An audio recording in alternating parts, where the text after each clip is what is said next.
Bueno, estudiantes, vamos a empezar a calcular las dimensiones de las estructuras. Vamos, ¿eh? Los perfiles que necesitamos ponerle a una estructura para que soporte una carga, o verificar los perfiles que tiene una estructura para saber si soporta esa carga que nosotros necesitamos soportar. ¿Mm? Una cosa lleva a la otra, las fórmulas son las mismas, habrá que ir despejando, según los datos que tenemos, la incógnita que necesitamos. Fíjense, para eso hay que analizar el material. Estamos en estructuras metálicas, por lo tanto tenemos que analizar el acero.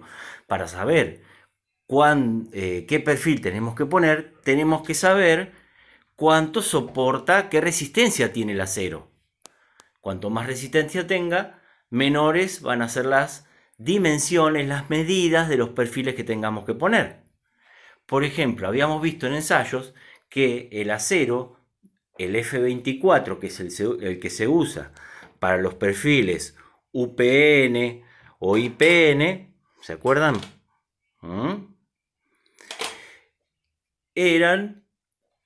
¿Por qué se le llamaba F24? Porque a la fluencia, sigma FL, la resistencia es de 2400 kilos por centímetro cuadrado. O sea, un centímetro cuadrado, que no es mucho, resiste 2400 kilos.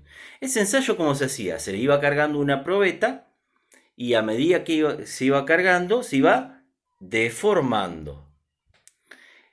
Al principio, lo que uno cargaba estaba en proporción a lo que se deformaba. Por eso era una línea recta. Después se empezaba a curvar, después venía el momento de la fluencia, donde las moléculas se ordenaban y volvía a tomar carga hasta que se rompía. Ese material rompe a 4200 kilos por centímetro cuadrado. Pero nosotros no podemos calcular como que con ese valor.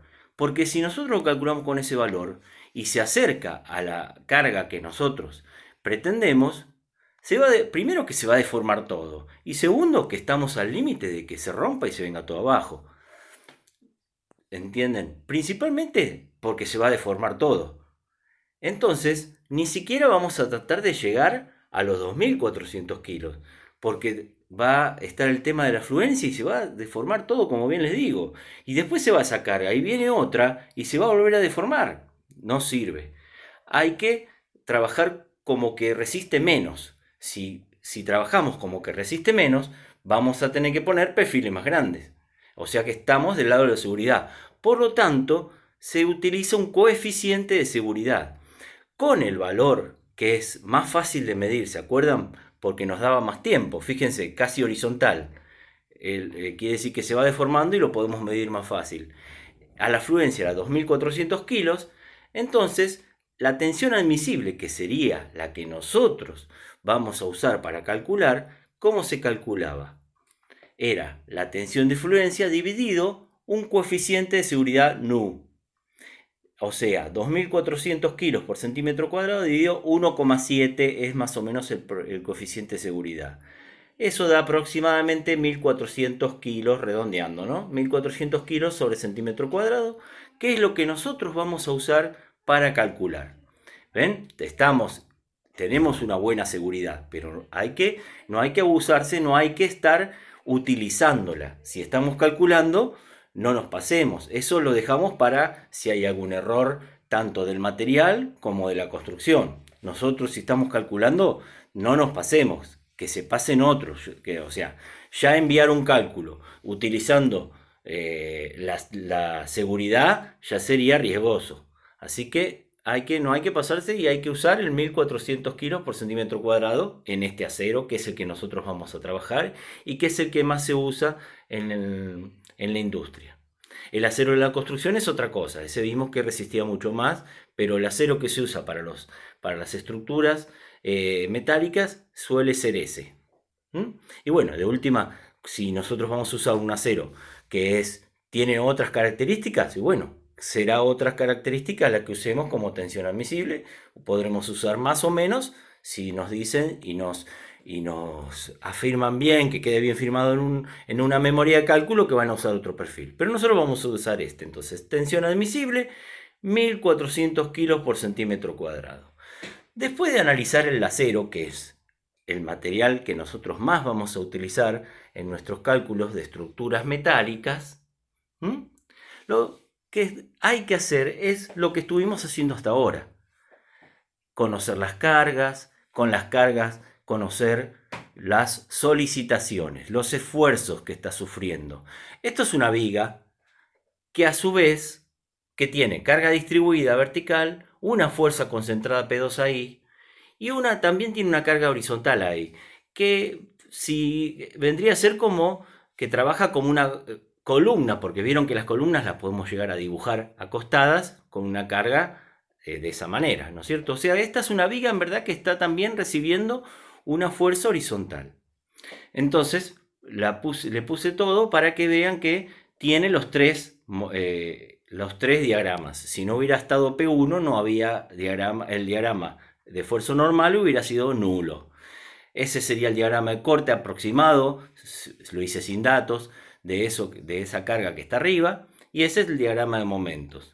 Obviamente vamos a tomar el diagrama de momentos máximo, el diagrama de cortes máximo, o sea S, aparentemente, porque lo veo más grande que este, y el diagrama de normal máximo, que es, como es constante, el único valor que haya. Entonces, tenemos que verificar esa viga a solicitación axial, que sería tracción o compresión. Y la compresión es importante por el tema del pandeo. Es más crítica la compresión. Si era un reticulado, no había que hacer todo esto, porque el reticulado solamente admite fuerzas de compresión y tracción. ¿Se acuerdan que hacíamos una tablita con las barras y poníamos en una columna los más, en una columna los menos? Bueno, en un reticulado solamente vamos a tener solicitación axial. En una viga podemos tener todo. Solicitación axial, más y menos, corte y momento. Generalmente, o sea, en el 99,99% de los casos, si hay momento hay corte. Siempre vieron que están de la mano. Salvo que uno estudie el punto este. Porque, ¿qué podemos decir? Ahí yo tengo momento, que se acuerdan, bueno, ahí era el máximo. En verdad acá tendría que estar al máximo, más grande, ¿no? Y ahí no hay corte. Bueno, pero sí hay acá, o sea, sí hay acá corte, o sea que si yo tengo que calcular la viga, la tengo que calcular y como voy a poner un perfil, el perfil es igual en todos lados, desde un extremo al otro, así que yo tengo que tener en cuenta el peor de los casos del corte y el peor de los casos del momento. ¿eh? Así que, bueno, estos son todos los parámetros que vamos a tener que calcular. Solicitación axial, tracción y compresión, corte y flexión. Con el momento se calcula la flexión. Y la flexión se verifica tanto para la resistencia, o sea, para que no se rompa por flexión. ¿Se acuerdan del turrón, no? Que se rompía por flexión. Y para la deformación. Hay veces que quizás no se rompa la estructura, pero tampoco me conviene que se deforme demasiado. Eso lo estuvimos viendo.